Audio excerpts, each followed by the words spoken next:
Nous allons apprendre à créer des tableaux croisés dynamiques. L'outil tableau croisé dynamique d'Excel est un outil très puissant qui nous permet de faire des synthèses de tableaux, de sortir des statistiques très rapidement.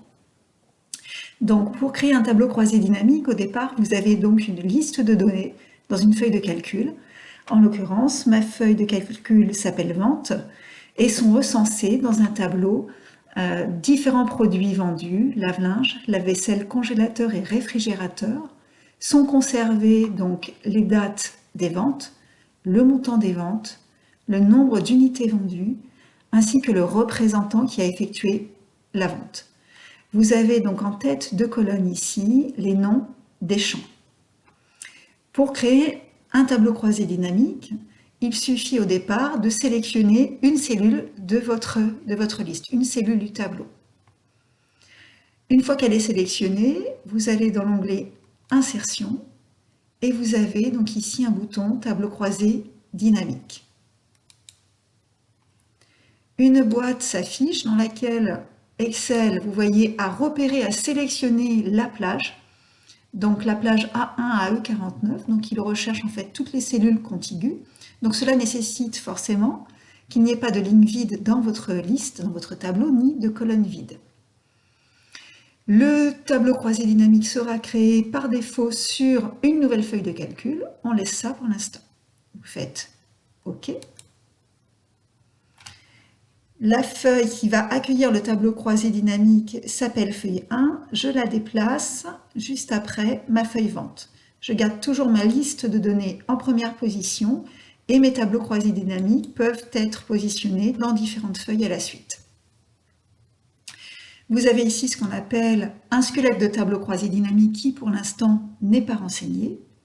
Et vous avez donc ici à droite le volet des champs.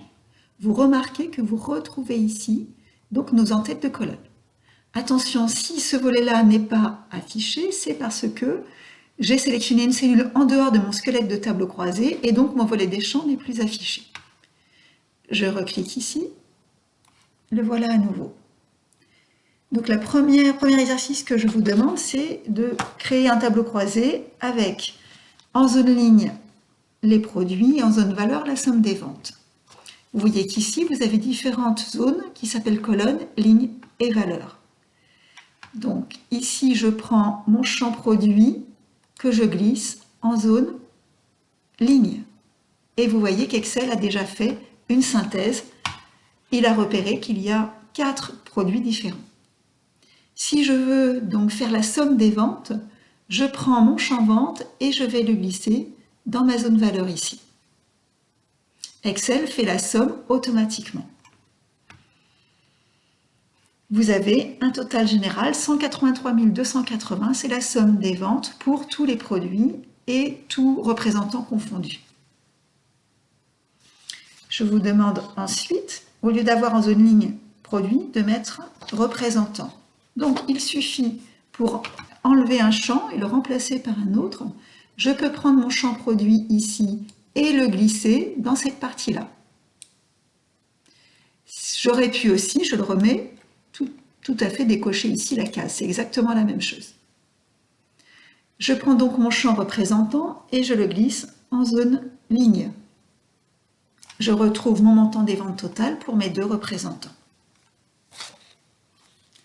Si maintenant, donc en 3, je vous demande colonne représentant ligne et produit, donc représentant, je peux le glisser dans ma zone colonne et je remets produit dans ma zone ligne.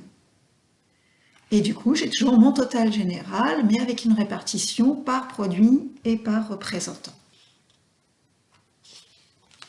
Si je souhaite maintenant inverser la représentation, il suffit de prendre mon représentant ici, je le glisse dans la zone ligne, donc vous voyez là aussi, je peux avoir cette représentation-là, pourquoi pas. Je pourrais aussi, vous voyez, j'ai produit représentant, donc produit et représentant en dessous. Je peux faire l'inverse en descendant produit sous représentant. Ou bien prendre mon produit et le mettre ici en colonne. J'ai toujours les mêmes résultats, même répartition, mais un tableau présenté différemment. Donc à vous de voir celui qui fait ressortir le mieux vos statistiques. Donc depuis le début de l'exercice, nous modifions toujours le même tableau croisé dynamique. Ce tableau croisé de l'exercice 4, nous allons le conserver puisque tout à l'heure, nous devrons créer des graphiques croisés dynamiques à partir de celui-ci. Donc ce que je vous propose, c'est de renommer notre feuille ici, feuille 1. Nous la renommons TCD, TCD 4 pour conserver ce TCD.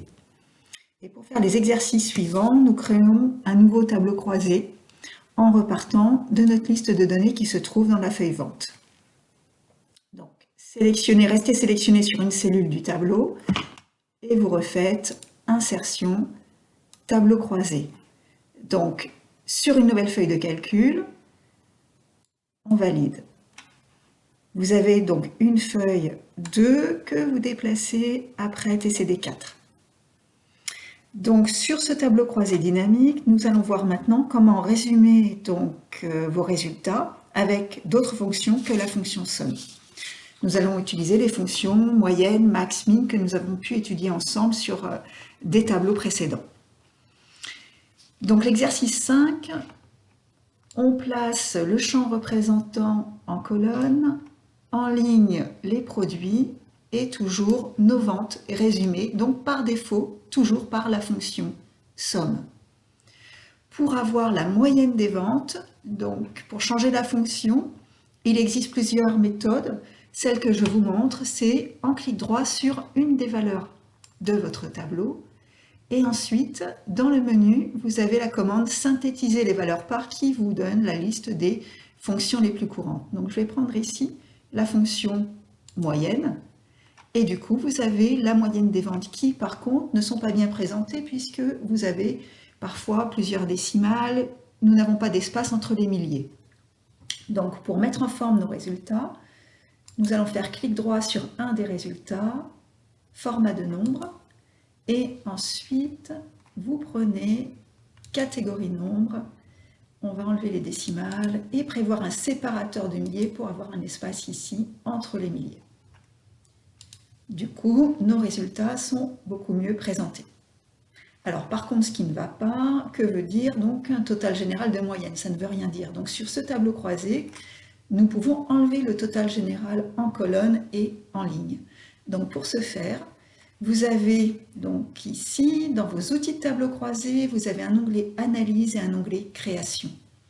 Pour enlever les totaux, vous avez un bouton ici Totaux généraux, dans lequel je vais pouvoir désactiver mes totaux pour les lignes et les colonnes. Ensuite, donc l'exercice 6, c'est exactement donc, le même procédé, mais donc en changeant la fonction pour la fonction maximum et pour le 7, la fonction minimum. Donc, si on modifie ce tableau croisé, je fais clic droit ici, synthétiser les valeurs par, et donc dans un premier temps, je veux afficher le maximum de mes ventes. La fonction max, vous la voyez ici, vous la voyez là. Si maintenant je veux donc le minimum des ventes, je fais clic droit, je fais synthétiser et je vais prendre le minimum des ventes. Par contre, après, dans l'exercice 8, ce qui est bien, c'est que l'on va pouvoir donc afficher en même temps dans le même tableau la moyenne, le minimum et le maximum des ventes. Donc si vous souhaitez avoir 3 calculs sur la même donnée, sur les ventes, l'astuce c'est de glisser plusieurs fois le champ vente. C'est-à-dire qu'ici nous avons déjà le minimum des ventes, nous allons glisser une deuxième fois ici les ventes, voire une troisième fois. Donc par contre je ne veux plus de détails par représentant, donc je prends mon champ représentant et je l'enlève. Donc vous voyez ici, j'ai pour l'instant le minimum des ventes, la somme des ventes, 2 fois. Et bien ici, au lieu de somme, je vais faire, donc j'avais min, je vais mettre par exemple moyenne, et ici, je vais dire, je veux le max. Voilà.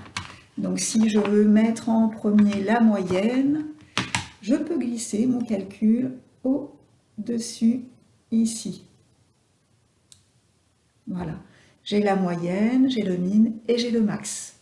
Donc j'ai un petit 2 qui s'est mis là, je peux éventuellement l'enlever en me mettant comme ça, en modifiant dans la barre de formule. J'harmonise l'affichage de mes résultats en faisant donc ma sélection, clic 3, format de nombre, comme on a fait tout à l'heure, ici, j'enlève mes décimales et le séparateur de milliers.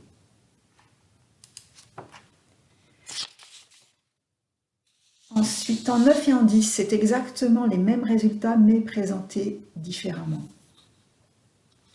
Donc ici, le 9, c'est je vous montre la possibilité de déplacer ce groupe somme-valeur. Somme-valeur, pour l'instant, est en colonne. Cet élément est apparu puisque nous avons utilisé plusieurs fonctions. Vos calculs sont en colonne, c'est pourquoi le somme-valeur, vous le voyez ici. Si maintenant je prends mon somme-valeur et que je le glisse dans cette partie-là, vous remarquez que j'ai donc pour chacun de mes produits la moyenne, le min et le max. Mes calculs sont orientés en ligne. La variante 10, c'est exactement la même chose, mais du coup, le somme-valeur est remonté au-dessus de produits. Vous voyez ici, donc, le calcul de moyenne pour chacun des produits. Donc sur ce tableau croisé dynamique, nous allons remettre donc le tableau comme à l'exercice 8, puisqu'après je vous demande de créer un graphique croisé dynamique à partir du TCD numéro 8. Donc nous allons enlever les variantes que nous avons essayées, c'est-à-dire qu'ici je reprends ma somme-valeur pour le remettre en colonne. Voilà, donc nous avons ici le tableau croisé dynamique de l'exercice 8. Donc nous allons renommer la feuille TCD